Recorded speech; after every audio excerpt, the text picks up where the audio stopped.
This month, CNBC Africa, the very channel you're watching, turned 11 years old. For more than a decade, we've been telling the African story with the aim of becoming the biggest aggregator of business news in the continent. One of the entrepreneurs who founded CNBC Africa is Zafar Siddiqi, who is the co-founder and chairman of ABN Group. He joins me now in studio. Zafar, thanks so much for your time. We were sharing the joke off air that, I interview other people's bosses all the time and it's fine. Now I'm interviewing my own and I'm a little bit nervous. But nonetheless, 11 years of broadcasting on the continent. How would you describe that journey? A very interesting and a very knowledgeable journey. I would say one has learned throughout the years. You know, initially it was getting to know Africa when we first came here, me and my co-founder, and then obviously the regulatory hurdles, the distribution hurdles, they are a thing of the past now.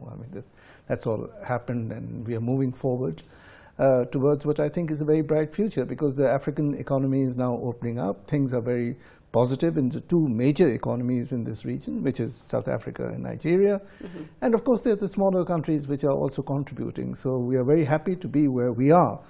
As far as the future is concerned, I think, you know, we somehow have to deal with the technology coming into not only the print media but also into television, and we are dealing with that. How are we dealing with that? I think, let me give you an example. Sure. We are at an initial planning stage where, you know, things like AI, AR, VR will certainly blend into the newsrooms of the future. As far as digital is concerned, I think it's very important, and in most of the newsrooms around the world, television, of course print of course goes without saying, digital is moving in. And I'll give you just a recent example with the editor of the Washington Post recently in Lisbon 2 weeks ago. I mean, the Washington Post was imploding until Jeff Bezos came in and he said, okay, I'll give you the money, but these are the things, and get technology in. And of course with his experience and with Amazon's experience and the Washington Post, it was such a good fit because it has and it's completely turned things around. They just put in digital guys with journalists. At first the journalists ignored them, but then they realized, you know, potentially what it could mean, and it's proved to be very useful. And that is what's going to come into television as well. Zafar, in terms of telling African stories, the African economy is opening up, as you had just said. We had that recent historic deal that was signed by a number of countries in Kigali, you know, advocating for the free movement of goods and services across the country. But you've been operating on this continent since 1995, so well over 20 years, and these conversations have been had for those 20 years. Do you think now is the time when African countries are actually taking this idea of opening up Africa a lot more seriously? Can you see the evidence in some of the steps that they're taking? Most certainly. I would think so. And let me go back in history. I mean, you know, in 2002, I launched CNBC Arabia over the whole of the Middle East, which was 40-odd countries. Dialects were different, traveling was different, media was just about opening up after the Gulf War. People were reluctant to give live, you know, in some of the countries, and that's all changed. It's changed so much, and I think technology has changed all of that. Social media has changed all of that, and I think the African countries are moving very quick towards this integration because you've got to keep up with what's happening in the rest of the world. So that is why I firmly believe that these economies will move closer together. And hence, I believe that CNBC Africa will play a very important role. Well, I certainly hope so myself, so I still have a job. But Zafar, talk to me about how you're viewing the current state of play across the global economy right now. And the reason I ask you is that when we launched CNBC Africa in 2007 with Rakesh, it was just before the global financial crisis.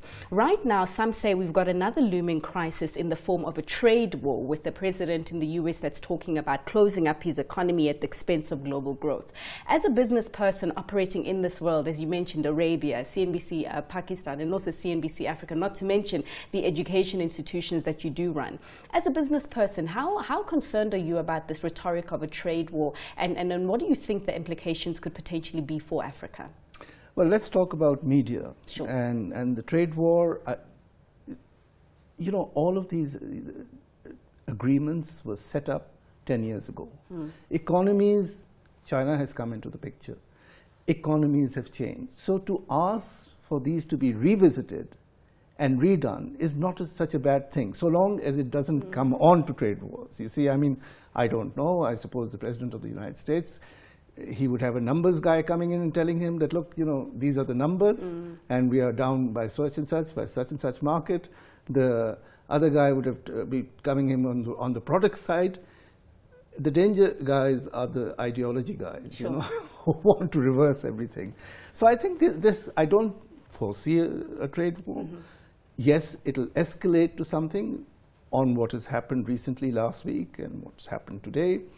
But I see that as a positive thing, not a negative thing. Oh, it's great for us because, I mean, any form of news gives us something to talk about on a daily basis. But in terms of the media industry, your outlook for the media industry, about this time last year you were asked, does television still have a future? And you said that when radio came in, people questioned whether radio still had a future, and look, it's still there.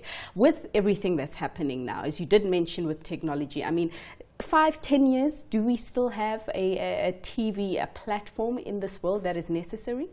Let me step back a bit and tell you that at the moment, the entire media sector is subject to suspicion. Suspicions in terms of, is this news fake? Is this news real?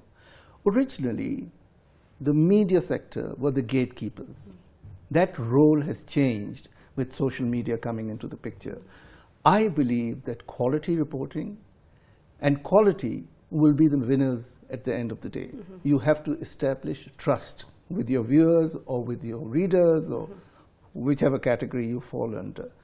And technology itself will play a very important part in all of this. I don't think that, television stations will just disappear. There is a lot to be. Okay, there might be an online play, but you will always have content and you will always have television which people will keep on watching.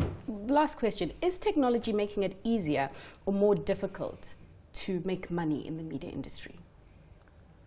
No, on the contrary. I mean, technology, yes, you've had some disruptions, okay, in the form of online players like Netflix and what have you, that have impacted the entertainment market.